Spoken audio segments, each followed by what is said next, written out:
सबसे पुरानी डेमोक्रेसी के सबसे बड़े नेता सबसे बड़ी डेमोक्रेसी के सबसे बड़े नेता से मिलने के लिए छटपटा रहे हैं और वो अगले साल शुरू में भारत आने की कोशिश में हैं। मैं बात कर रहा हूं डोनाल्ड ट्रंप की, president United states of America, और उनके खास मार्को रूबियो हवा सूंघने के लिए यहां पर आए थे।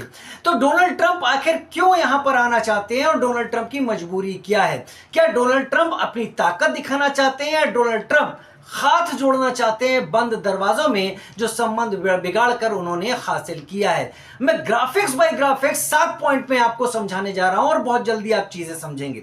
सबसे पहले प्रेशर पॉलिटिक्स और डील मेकर का खिताब डोनाल्ड ट्रंप का। डोनाल्ड ट्रंप पहले हमला बोलते हैं, फिर उसके बाद टेबल पे आने की बात करते हैं और फिर डील करते हैं। लेकिन भारत के ऊपर टैरिफ का हमला बोलने के बाद वो ऐसा नहीं कर पाए। उन्हें लगा भारत हाथ से निकल जाएगा तो जल्दी से जल्दी भारत आ जाओ, चीजों को सॉर्ट आउट कर लो।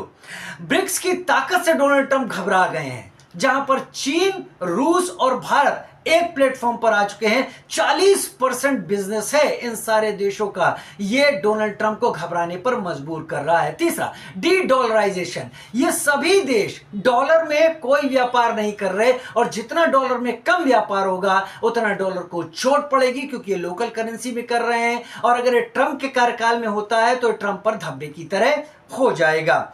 चीन को घेरने के लिए भारत जरूरत भी है और मजबूरी भी, क्योंकि चीन को कंटेन करना है तो भारत एक जरूरत है, मजबूरी इसलिए क्योंकि भारत के अलावा कोई भी यहां पर आसपास इतना बड़ा और इतना सॉलिड नहीं है जो चीन को रोक सके। भारत ने पिछले इतिहास में ऐसा करके दिखाया है।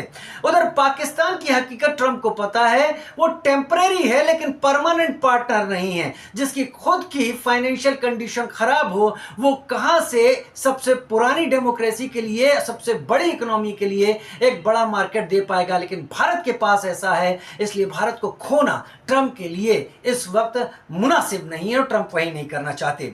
उधर अमेरिकी कॉर्पोरेट्स और सप्लाई चेन का भी दबाव है। चीन से सब कंपनियां निकल रही हैं, सबसे नजदीक भारत है जो सबसे सुरक्षित और सबसे बड़ा बाजार है। अगर यह भी खो दिया तो फिर छोटे देशों में ट्रंप कमाएंगे क्या और खाएंगे क्या? इसलिए ट्रंप का पर दबाव उन्हीं के कॉर्पोरेट्स का है। और सबसे आखिरी की बात अगर हम करें तो भारत की मल्टी अलाइनमेंट डिप्लोमेसी की जीत के तौर पर यह, हालांकि ट्रंप इसे मानने के लिए तैयार नहीं है, लेकिन भारत ने ट्रंप के दबाव के बावजूद भी रूस से तेल खरीदना जारी रखा, इससे कहीं से नहीं कटा। तो ट्रंप को लगने लगा कि अगर और दबाव बनाएंगे तो एक अच्छा देश हाथ से निकलेगा, लिहाजा ईयू जो डील कर चुका है ट्रेड, उसे अमेरिका भी जल्द से जल्द कर ले, नहीं तो भारत का रहा सहा मार्केट भी ट्रंप के हाथ से निकल जाएगा। अब ट्रंप की पूरी कोशिश यही है कि हमले